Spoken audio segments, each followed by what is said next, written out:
Why was the air suddenly so heavy? It was just another staff meeting.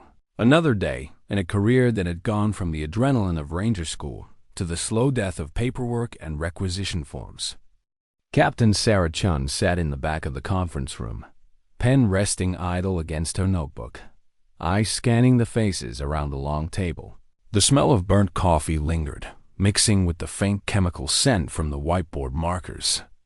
Outside, she could hear the muted rhythm of cadences from morning PT. Other soldiers doing what she'd trained her entire life to do. Colonel Marcus Webb's voice cut through the stale air like a knife. 3 positions opening in the 1st Special Operations Sniper Division. Sarah's heart stuttered, not just at the words, but at the way the room shifted. It was almost imperceptible. A change in posture, a subtle lean forward from the man at the table, but to her, it felt like the oxygen had been sucked out. Her hand went up before she even realized she'd moved. 20 heads turned toward her. A few curious, more than a few skeptical. Webb's eyes landed on her. And there it was again. That look she'd learned to recognize early in her career. The look of a man not just questioning her readiness, but her right to even be in the room. "Captain Chun," he said slowly, as if her name tasted sour. "I appreciate your enthusiasm, but sniper work requires a very particular set of attributes. Physical, psychological, experience-based." Sarah's voice was steady, but her pulse thudded in her ears. "With respect, sir, I'd like to formally request consideration for the program." The colonel's laugh wasn't loud. It didn't have to be. It was the kind of sharp, humorless sound that could strip dignity in a single stroke. "Denied." The word hung in the air, solid, final. He leaned forward slightly, hands clasped in front of him. "Sniping isn't about checking diversity boxes, Captain. It's about life and death decisions under extreme pressure. The enemy doesn't care about your feelings or your political statements." Her jaw tightened. She didn't respond. Not here, not in front of them. But she could feel the heat climbing up her neck. What Webb didn't know, what none of them knew, was that she'd been training for this for months. Long after her official duties ended for the day, she'd disappear off base to Precision Point, a quiet civilian range 30 minutes from Fort Braxton. Tommy Kowalski, the owner, had been a Marine once. His initial skepticism had been as thick as his accent. But skepticism turned to silence the first time. She laid 3 shots so close at 100 yards that they could have been mistaken for. "One, you've got a gift, kid," he told her, shaking his head after she broke the range's accuracy record for the 3rd week in a row. "Natural shooters like you come along maybe once in a decade." 8 months she'd been at it, shooting in rain so cold it made her fingers numb, in wind that would knock hats off heads, in near darkness, guided only by instinct and breathing. She could slow her heart. Radon command now, a trick she'd practiced until it was second nature. She'd memorized ballistics tables until she could see bullet drop in her head before she ever pulled the trigger. And still, Webb only saw what he wanted to see. A woman trying to play soldier in a man's arena. That night, in the officers' club, the air smelled like bourbon and old wood. She sat at the bar, sipping a beer she didn't want, trying to tune out Lieutenant Brad Morrison's booming voice. Fresh from sniper school and drunk on his own bravado, he was holding court with anyone who'd listen. Real soldiers. He was saying, the kind who can make the hard shots. Not these new recruits who can't hit the broadside of a back-in-your-day. Captain Jake Rodriguez interrupted from across the room, grinning. "Your day was 6 months ago, Morrison, and if I remember right, you barely qualified." Laughter rippled through the room. Morrison's face went red. "I'll put my shooting against anyone here. Hell, anyone on base. Anyone?" The word was out of her mouth before she could stop it. The room went quiet. Morrison turned toward her slowly, his smirk curling back into something uglier. "What did you say, Captain?" She stood, chair scraping the floor. "I said, anyone. That includes me." The laugh he gave was pure condescension. The Ranger Princess wants to challenge me to a shooting contest? This is rich. Prove it, she said simply 20 minutes later. The two of them were behind the barracks. A small crowd gathered in the chill night air. Morrison's personal rifle, a polished .308 with a high-end scope, sat on a rest, pointed toward a target barely visible under the security lamps. Morrison went first. His shots were decent, all within the 8 ring. Good enough to impress most people. She stepped forward. The rifle wasn't hers, but fundamentals were fundamentals. She settled into position, breathed, and squeezed. First shot, X-ring. Second, so close the holes nearly touched. Third, vanished entirely until someone with binoculars called out that it had gone through the same hole. For a moment, silence, then a single whispered curse from somewhere in the crowd. She barely heard it. She was watching the building's entrance. A figure in dress uniform stood under the lights now, gaze fixed on her. General Patricia Stone, the most decorated female officer in the Pentagon. The crowd parted as she walked forward, each step measured. Her eyes shifted from Sarah to the distant target. Back to Sarah. Someone want to explain what's happening here? The general's voice was quiet. Colonel Webb appeared, face tight. Just some off-duty recreation. Ma'am, nothing official. Stone didn't look at him. Captain Chun, Ranger graduate, correct? Yes, ma'am. That's your shooting? Yes. Ma'am. The pause was long enough for the wind to whistle between the barracks.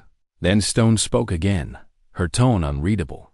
Colonel Webb, I believe we need to have a conversation about your sniper program. First thing Monday morning.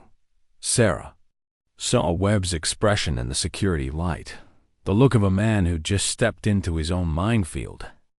The autumn air outside Fort Braxton was crisp enough to bite.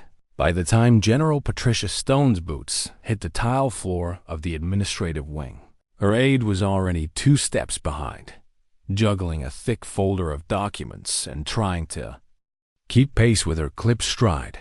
Colonel Webb's office door stood open, the smell of coffee drifting out. He was on his feet before she even crossed the threshold. His smile tight and professional, the kind you put on before a firing squad. General, he said, gesturing toward the chair opposite his desk.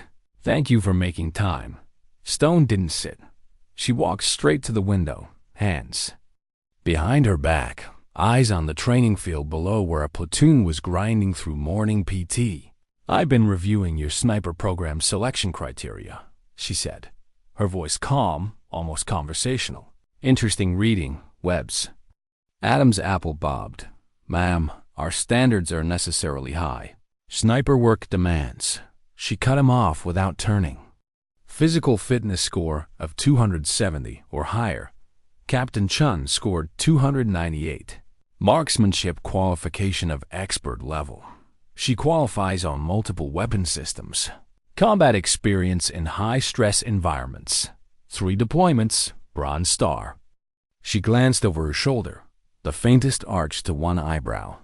And your psychological screening? Webb shifted in his seat.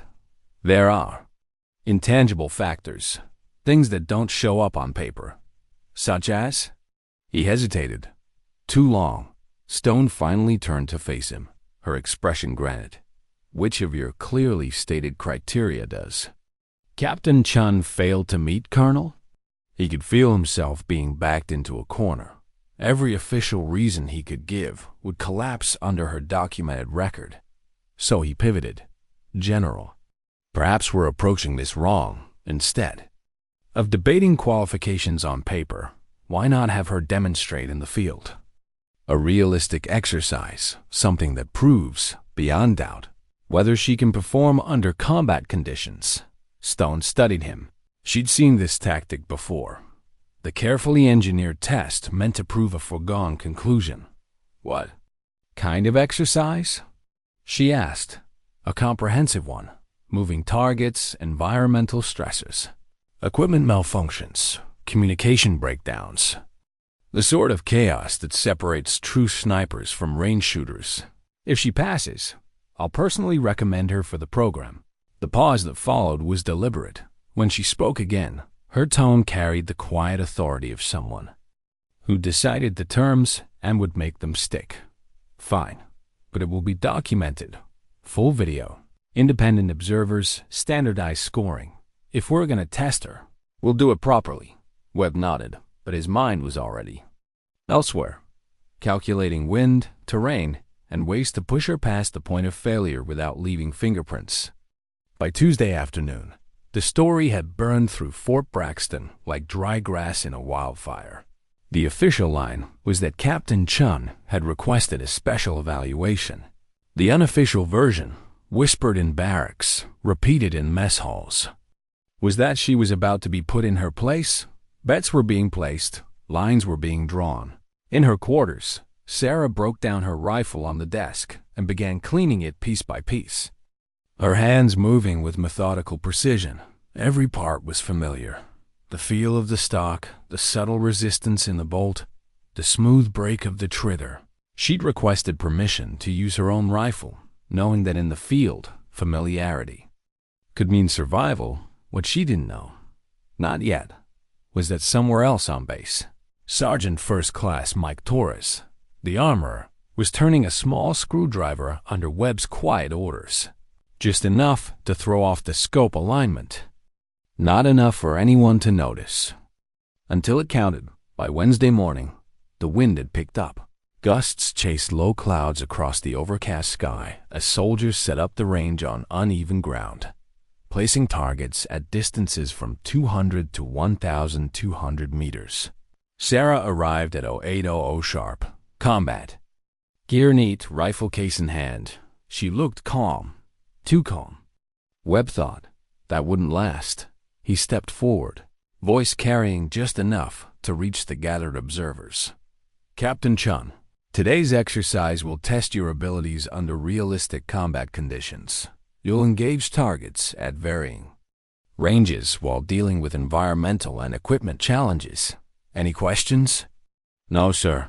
She took her position, unzipping the rifle case, laying the weapon on the sandbag rest. The moment she lifted it to her shoulder, she felt it. Something wrong. Not drastic, but off. Through the scope, the reticle seemed to float just slightly off-center. Her heartbeat picked up. Someone had touched her rifle. She had two choices. Call it out now. Demand an inspection. And hand Webb the perfect excuse to claim she couldn't. Adapt or keep her mouth shut. And find another way. She lowered the rifle and looked right at him. No problem, sir. The first target was a stationary bullseye at 300 meters. The kind of shot she could make half asleep on a bad day. Her first round struck wide, just outside the 8 ring. The miss was deliberate. No one would ever know but her. She needed that first shot to read the deviation. Through the murmurs rippling behind her, she made her calculation. 2 clicks high, 1 right. She chambered the next round, adjusted her aim point, squeezed. The second bullet landed closer to center. The third. Dead in the X-ring, the murmur shifted from behind the firing line. Webb allowed himself a small smile at the first miss, but it was gone by the time her third shot cut through the wind and punched the bullseye. She worked methodically, one target after another. By the halfway mark, she wasn't just compensating for the sabotage, she was predicting it. Moving through the sequence with a steady, unshakable rhythm, one of the independent observers leaned toward General Stone. Most shooters would still be chasing the correction after that first round. She had it figured out in 3 shots. Stone didn't take her eyes off Sarah. That's because most shooters don't train to expect sabotage. The last stationary target dropped clean. Her grouping was tighter than most men Webb had sent through sniper school in the last 5 years. Phase 2, Webb called. A touch sharper than before. Moving targets. Communication interference. A crackle of static hissed in her earpiece. Before she'd even settled into position, the radio jammer was live, no spotter updates, no wind calls, across the range. Mechanical silhouettes began sliding along tracks, jerking unpredictably, some fast, some slow. The wind was gusting harder now, carrying the cold scent of wet earth. Sarah adjusted her cheek weld, let her eyes follow the first target's rhythm, and fired. It dropped. So did the second and the third. The onlookers quieted, not from boredom, but from the realization they were watching something rare. She wasn't just hitting targets. She was reading them, anticipating them, folding the chaos into her process like it was part of the plan. By the last moving target, Webb's jaw had tightened. He designed this phase to expose her, not showcase her. Final phase, he announced. Long-range precision, extreme stress. The artillery simulators kicked in, a deep concussive thump that shivered through the chest. Smoke machines bled white haze across the range, turning the air into shifting curtains. Strobe lights began to pulse, cutting the world into disorienting flashes. At 1,200 meters, a drone began its erratic flight, dipping, rolling, swaying in the wind. Sarah's breathing slowed. She closed her eyes for a moment, feeling the chaos battering at her edges. The sound, the haze, the flicker of light, then let it all fall away. The first shot missed. She didn't flinch. Wind shift, adjusting. The second hit dead center, shattering the drone's camera lens. It spun out of the air and hit the dirt with a metallic thud. The simulator stopped. So did the crowd. General Stone's voice carried in the sudden quiet. Colonel Webb, I believe we need to discuss the results of this exercise. Sarah didn't move from the line. She just began breaking down her rifle piece by piece. The same calm method she'd started the morning with, as if the storm she'd just walked through had been nothing more than a change in weather. The blinds in Colonel Webb's office were half closed, casting slats of pale morning light across the desk. Outside, Fort Braxton was waking to another day of drills and orders. Inside, the air felt thick enough to chew. General Patricia Stone sat across from Webb, elbows resting lightly on the arms of the leathered chair, her expression carved from something colder than stone. On the desk in front of her lay the official scoring sheets from yesterday's exercise. A clean 97% accuracy under extreme conditions. That number alone should have ended the conversation. It hadn't. Stone tapped one fingernail against the paper. 97%, she said quietly, her voice as level as a rifle barrel. With sabotaged equipment. Webb's jaw shifted. General, she slid a photograph across the desk. It was a close-up of Sarah's rifle scope, taken before the test. The mounting screw showed fresh tool marks, off by exactly 2.3 degrees, Stone continued. Either your armory is criminally incompetent, or someone deliberately tampered with Captain Chun's weapon. He didn't reach for the photo, didn't need to. The accusation was already out in the open, and denial would only circle them back to the same dead end. General, he began, his tone carefully measured. Even if, hypothetically, there were irregularities, that doesn't change the bigger picture. One good day on a range doesn't make a sniper. Combat is different. Stone's eyes didn't blink. Combat, she said evenly, is exactly what Captain Chun has experienced. 3 deployments, Bronze Star for Valor, a record most of your male snipers would envy. So tell me, Colonel, what exactly is your objection? His mask cracked. He pushed back from the desk, the chair legs scraping against the floor. My objection is that all of this, has turned into political theater. You want a headline about women in combat? Fine, but don't sacrifice operational effectiveness to make a point. When the shooting starts for real and lives are on the line, I will not have a diversity hire get my soldiers killed because she couldn't handle the pressure.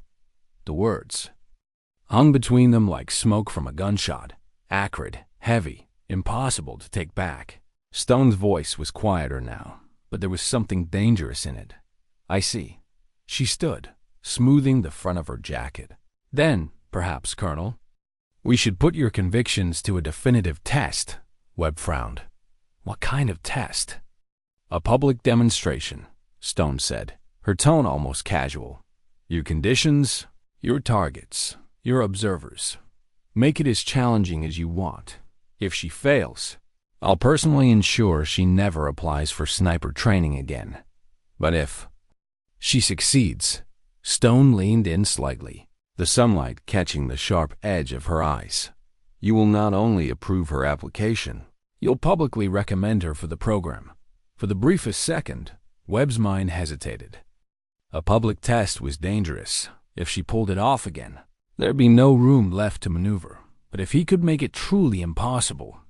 Very well, he said slowly. I set the conditions, the timeline, the equipment, and I want it documented by military media. No excuses. Stone smiled. Not warmly. Then you'd better make it count, Colonel, because you only get one shot at this. By the next morning, the whispers had turned into a roar. The official memo called it a skills demonstration for evaluation purposes. The unofficial version, the one spreading through barracks and mess halls, was far more colorful. Webb was setting up the ranger captain for the kill shot in the officers' mess. Sarah could feel the shift when she walked in. Conversations dipped, heads turned. Some of the looks were supportive, even admiring. Others weren't. Captain Jake Rodriguez slid into the seat across from her, a mug of coffee steaming in his hands. You don't have to do this, you know. Everybody sees. If for what it is, he's building a trap. Sarah kept her eyes on her coffee, watching the steam curl. And if I walk away? Jake sighed. You know the answer to that. She nodded once. Then we don't walk away. Webb spent Thursday afternoon in his office, a stack of range maps spread across his desk. He wasn't just designing a shot. He was designing a coffin, the target, a standard playing card, the ace of spades, distance, exactly 1,000 meters, conditions, scheduled for the peak of the day's crosswinds. Gusting past 20 miles per hour, the card would be positioned to catch the maximum drift. Dancing like a leaf in a storm, and the firing point? Elevated, forcing a steep angle that would complicate bullet drop calculations over uneven terrain. It's impossible, Sergeant Major Williams told him bluntly when he saw the plan.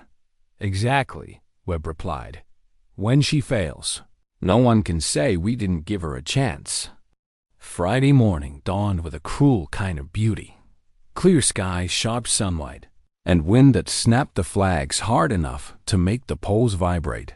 By noon, nearly 200 people had gathered at the demonstration site. Uniformed soldiers, reporters with notepads and cameras, Pentagon officials flown in to witness history or scandal.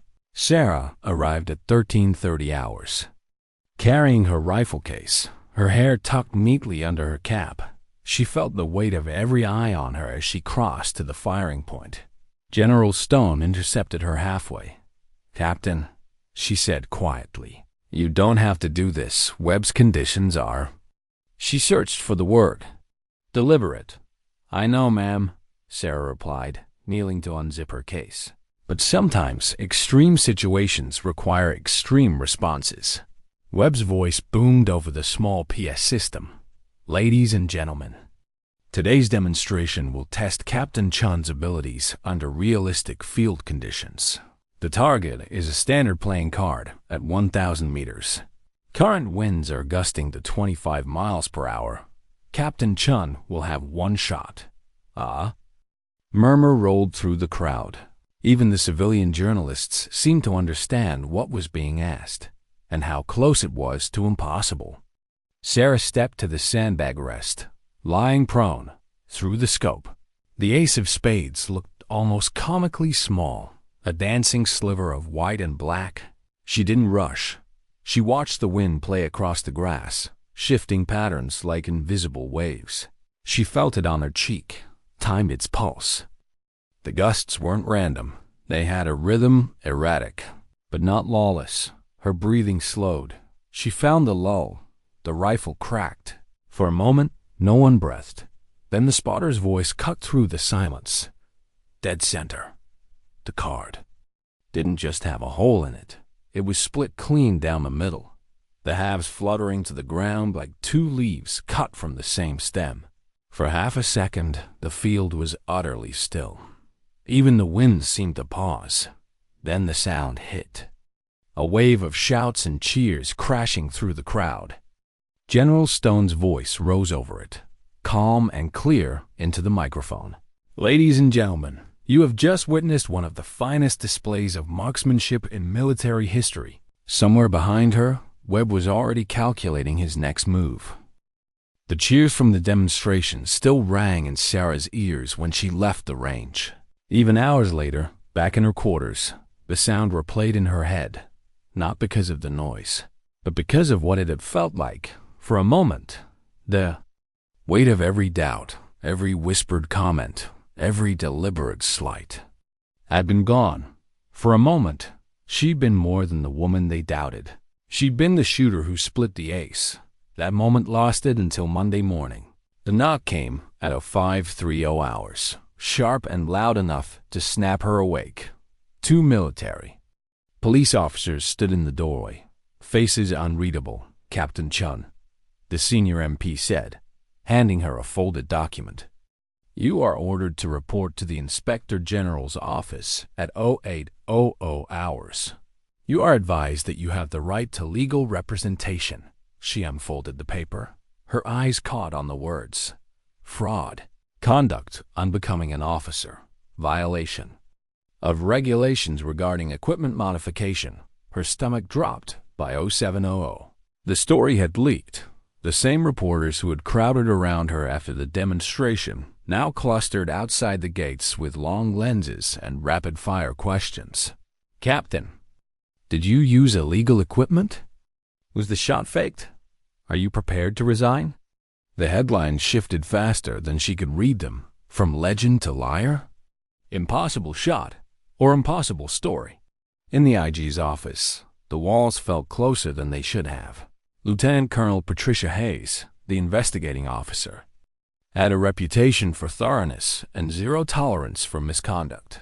"Captain Chun," Hayes began without preamble, "you are accused of using unauthorized modifications during Friday's demonstration, specifically illegal ammunition, altered trigger mechanism, and possible use of electronic assistance devices. How do you respond?" Sarah sat straight, voice steady despite the storm inside. "Ma'am, the charges are false. I use standard ammunition. My rifle is stock except for a legally purchased scope. I use no electronic devices." Hayes flipped a page in the file. "Colonel Webb has provided sworn testimony that your performance was beyond the capabilities of standard equipment.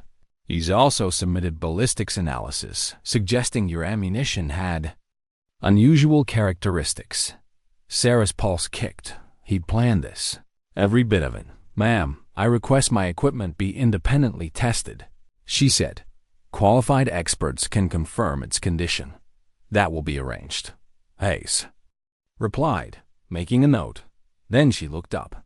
"However, Colonel Webb has also provided intercepted communications suggesting you may have received outside assistance, phone calls to a civilian range, consultations with non-military personnel, coordination to enhance your performance beyond normal training."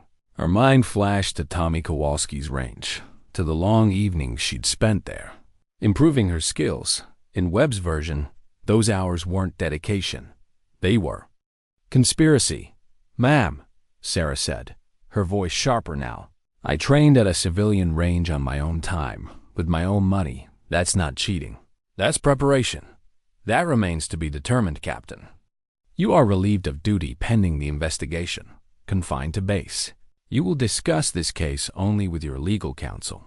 Her assigned defense attorney, Major David Kim, had the kind of sharp eyes that seemed to see 3 moves ahead. When they met that afternoon, his first words were blunt. "This is a nightmare," he said, flipping through Webb's complaint. "He's built a circumstantial case that'll be hard to crack. The prosecution doesn't need to prove you cheated. They just have to create doubt, and right now, he's got enough to do that." "I didn't cheat," Sarah said, her voice tight. "I believe you," Kim said. "Belief isn't enough. We need proof, and we need to understand why he's this determined to bury you." The answer came. That night, Sergeant First Class Mike Torres knocked on Kim's office door at 19:30 hours, his face pale and drawn. "Sir," Torres said quietly, "I need to make a statement about what really happened before Captain Chun's test." Kim leaned forward. "Go on." Torres took a shaky breath. "Colonel Webb ordered me to tamper with her rifle scope. Just enough to throw off the calibration. He wanted her to fail." The room went still. "You're willing to testify to that?" Kim asked. "Yes, sir. I can't live with it. She still made the shots, and she deserves better than this witch hunt. Do you have proof?" Torres reached into his pocket and pulled out a small digital recorder. I started recording. After he asked me, in case it came back on me. When Kim pressed play, Webb's voice filled the room, just enough to make her miss when it counts. "We can't have someone getting hurt because of inadequate training, can we?" Kim's eyes narrowed. "Sergeant, you may have just saved her career." But Webb wasn't finished.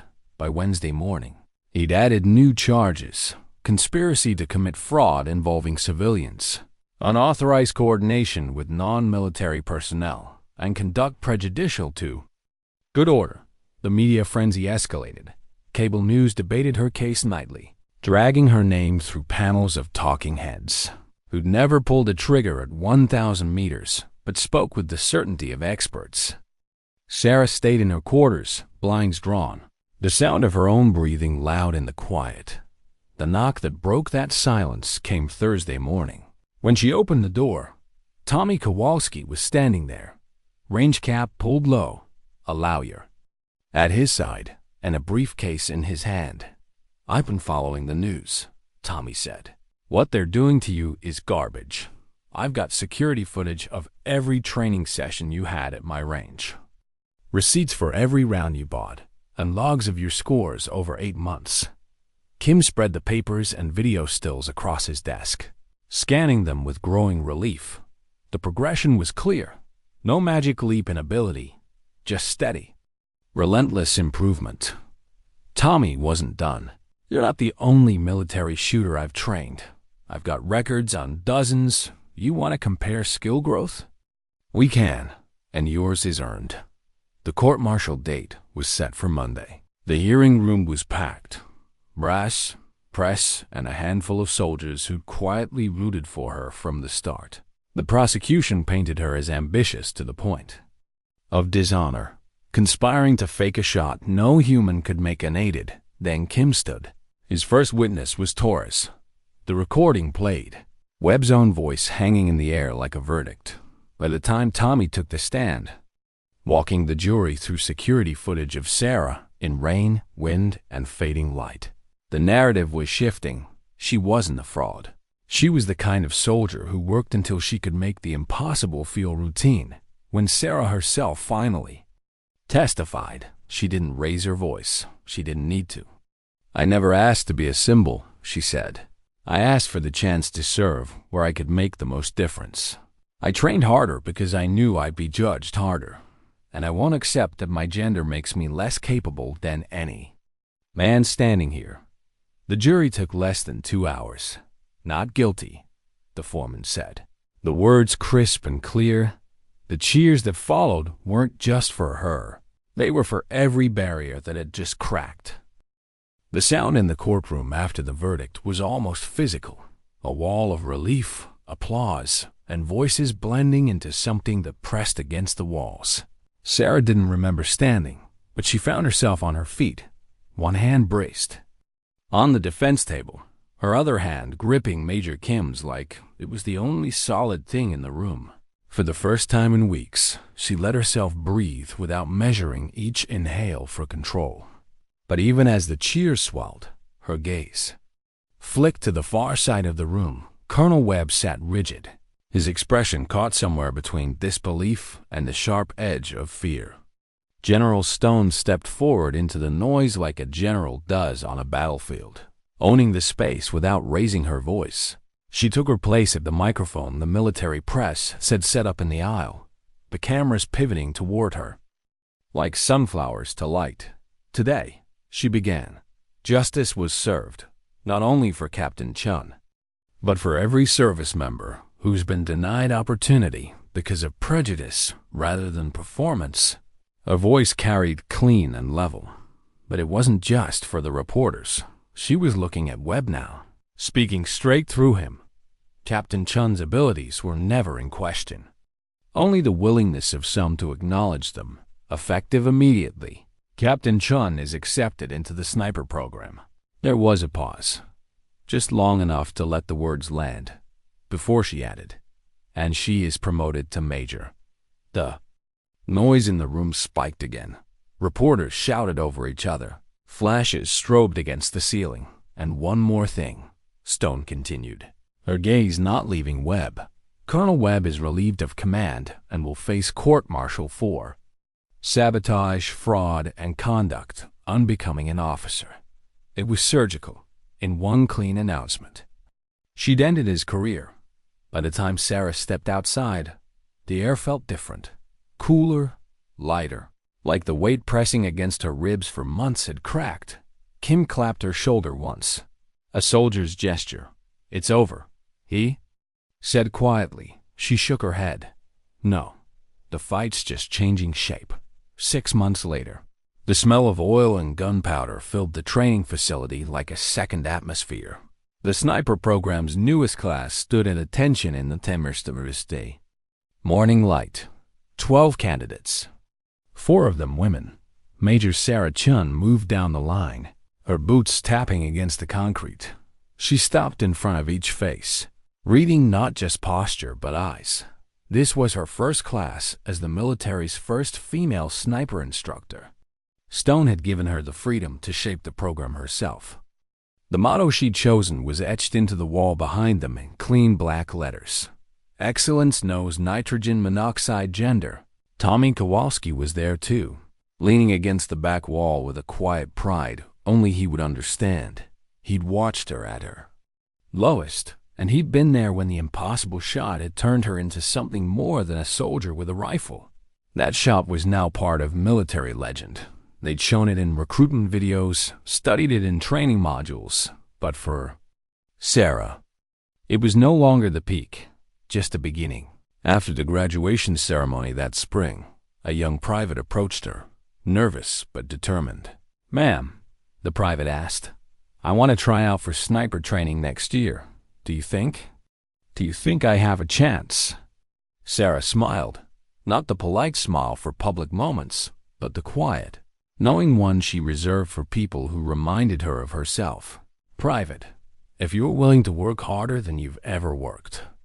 The 4, if you're ready to prove yourself every single day. And if you refuse to let anyone tell you what you can't do, then you have every chance in the world." The private's chin lifted, resolve hardening in her face. "Yes, ma'am, I'll be ready." Sarah watched her walk away, boots crunching on the gravel, and felt something she hadn't felt even after the impossible shot. Certainty. She'd opened a door that could never be closed again. The wind on the ridgeline was sharp enough to sting. From her prone position on the rocky ground, Major Sarah Chun could see the valley spread out like a living map. Dry riverbeds snaking through the pale dirt, low stone buildings clustered in the distance, and the jagged shadow of the eastern hills creeping longer as the afternoon sun dropped. Behind her, 12 sniper candidates lay in a staggered line, rifles resting on bipods, scopes trained on the target zone. The youngest of them, Private Ana Vasquez, the same private who had approached Sarah after graduation, lay just 2 spots down. Sarah could see the tension in the way the girl's elbows pressed into the ground. This wasn't a competition range anymore. This was a joint training deployment with an infantry unit in the Nevada Highlands. The training exercise label on the orders was true on paper, but out here, lines between exercise and operation blurred fast. Sarah's headset crackled softly. "Instructor 2, this is Overwatch. Confirm you have visual on the village perimeter." "Confirmed," Sarah replied quietly. The task was simple on the surface. Observe the designated target buildings, Report movement. Engage only if directed. But Sarah knew better than to trust simplicity. The candidates were here to learn what the sterile briefing rooms never taught. How the air felt when tension started to coil in a place. How to read the pauses in human movement. And how to make decisions in the sliver of a second when orders lagged behind reality. She crawled down the line, her body low against the rock, checking each shooter's position. Sergeant Mark Lively, the oldest candidate, had a solid grip, but his breathing was shallow. Nerves. She touched his shoulder lightly, her voice just above the wind. Slow. Don't fight the sights. Let them settle. 2 positions down. Vasquez was so locked in on her scope that she didn't notice Sarah until the instructor's shadow crossed her. "Ma'am? Tell me what you see." Vasquez didn't lift her head. 2 men on the rooftop, building 3. One is glassing the ridgeline. I've got shimmer off the lens. It is 2 o'clock. Sarah's eyes narrowed. That shimmer could be anything. Beano's, a spotting scope. Or something with a barrel. She adjusted her own spotting scope. Glassing the rooftop. The man was hunched behind a parapet, elbows moving in the rhythm of someone adjusting magnification. He wasn't looking at the village. He was looking at them. Sarah's gut tightened. "Overwatch, Instructor 2. She said into her headset, keeping her voice calm. "Possible counter-observer on Building 3. Rooftop. Request guidance." The reply came back slower than she liked. "Copy. Stand by for confirmation." Stand by. The phrase that meant wait while the clock runs out. Sarah glanced at the wind flags near her candidates' positions. The gusts had picked up. Not enough to throw a short shot, but enough to make a 1,000-yard calculation twitchy. The man on the roof shifted. Something dark and angular came into view. Sarah didn't need a clearer look to know. She'd seen that posture in 3 deployments, the weight of a rifle settling into a shooter's shoulder. She keyed her mic. "Vasquez, on me, target rooftop. Building 3, you're up." Vasquez froze. "Ma'am." "Orders." "That's an armed counter sniper. You have 8 seconds." The girl's breath hitched audibly. Sarah watched the barrel twitch through the other scope. 7.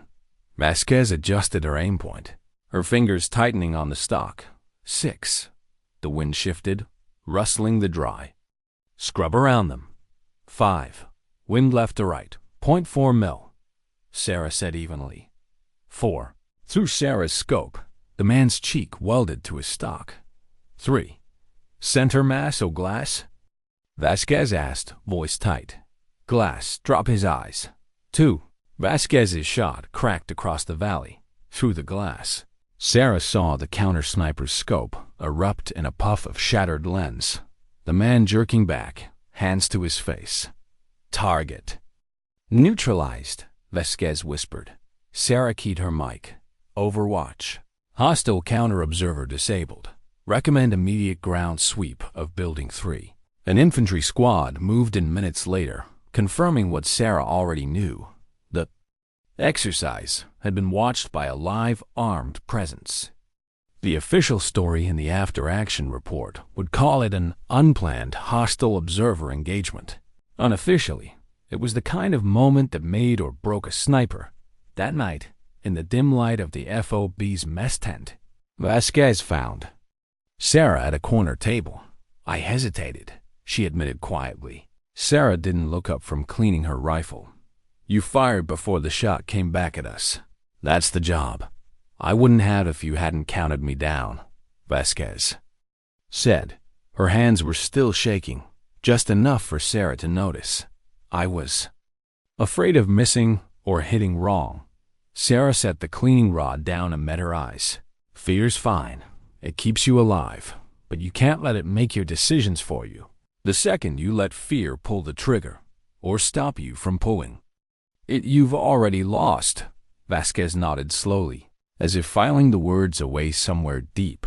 2 days later, the class was rotated to a new position, a rocky bluff overlooking a stretch of desert road used in the convoy training lanes. The assignment was pure observation. No live hostiles expected. just a chance to drill spotting techniques. But near sunset, the lead vehicle in a passing convoy hit a pothole wrong, snapping an axle. Dust boiled up as the column halted. Sarah's scope found movement on the ridge opposite them. 3 figures in mismatched gear, moving fast, the glint of steel in their hands. This time, she didn't wait for overwatch. Lively, left target, moving uphill, Vasquez. Center, Tran, right. On my mark, the wind was with them now. Steady and predictable, mark. 3 rifles cracked almost as one, through her glass. Sarah saw all 3 targets go down hard, rolling back behind the ridgeline. By the end of the deployment, the candidates weren't the same group that had arrived. Their movements were tighter, their spotting calls sharper, and they'd learned the most important lesson she could teach, that a sniper's job wasn't about glory shots at playing cards. It was about the patience to wait, the judgment to act, and the control to do it under pressure. On their last night in the field, the candidates sat in a loose circle around a low fire, the desert wind carrying the smell of smoke and coffee. Vasquez broke the quiet. "Ma'am, you think you'll ever get tired of proving people wrong?"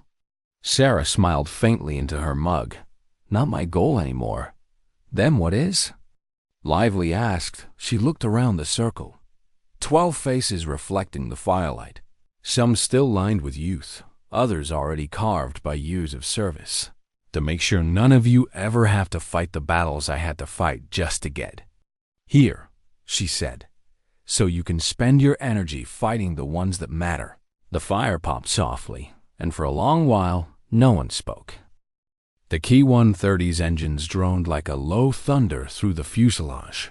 Sarah sat strapped into the webbing along the aircraft's side, her rifle case at her feet, her helmet resting in her lap. Across from her, the 12 candidates, her first class, sat in similar silence. No one was asleep, though a few had their eyes closed. The long days in the Nevada highlands had burned off any excess energy, leaving only that particular mix of exhaustion and alertness that came from living on the edge of readiness. Private Vasquez sat 3 seats down, her boots pulled tight against the deck. She caught Sarah's eye briefly before looking away, not out of avoidance, but from the quiet gravity of someone who had seen something they weren't sure they'd yet put into words.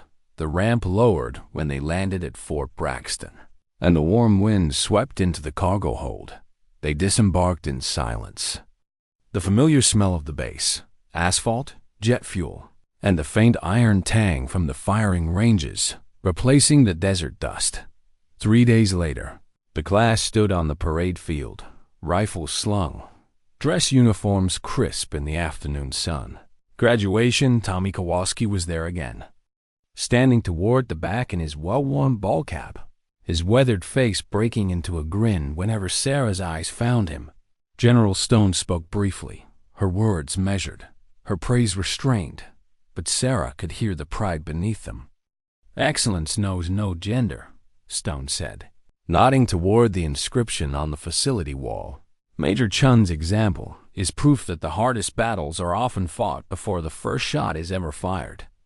When the ceremony ended, Sarah found herself surrounded, candidates shaking her hand, officers offering clipped congratulations, photographers snapping shots for the post-bulletin. But it was Vasquez's handshake that lingered. The young private held her hand a second longer than protocol required. "I'm ready for what's next," she said quietly. Sarah studied her face, seeing not the hesitation from that first rooftop engagement, but the steadiness of someone who'd made a choice and owned it. "Then you'll do just fine," Sarah replied. That night, the base was quiet. Sarah walked alone toward the sniper range, the one tucked behind a stand of pines that muffled the sound from the main road. The security lights cast long shadows across the gravel. She unzipped her rifle case and laid the weapon on the bench. The steel was cool under her fingers, familiar in a way nothing else quite was. The target she'd set up earlier was just a white rectangle pinned to the far backboard. No fancy cards, no symbolic imagery, Just paper. She settled into prone, breathing in the crisp night air. Through the scope, the target was steady. The wind was light. She didn't need to prove anything tonight. Not to anyone else, and not to herself. She fired. The round tore through the center, the sound echoing against the trees, before fading into the kind of stillness she'd learned to appreciate more than applause. Her phone buzzed in her pocket. A message from Major Kim. Webb's verdict came in. Dishonorable discharge. 2 years confinement. She stared at the words for a moment, then typed back. Understood. There was no satisfaction in it. Not really. Webb's downfall wasn't the kind of victory that changed the past. It just ensured the future might be different for someone else. A week later, she was called to brief a Pentagon committee on sniper training modernization. The room was filled with suits, uniforms heavy with brass, and more than a few skeptical eyes. One of the older generals leaned back in his chair. Major Chun, he said, do you really believe the standards can remain the same if we expand these roles to a broader demographic? Sarah let the question hang in the air.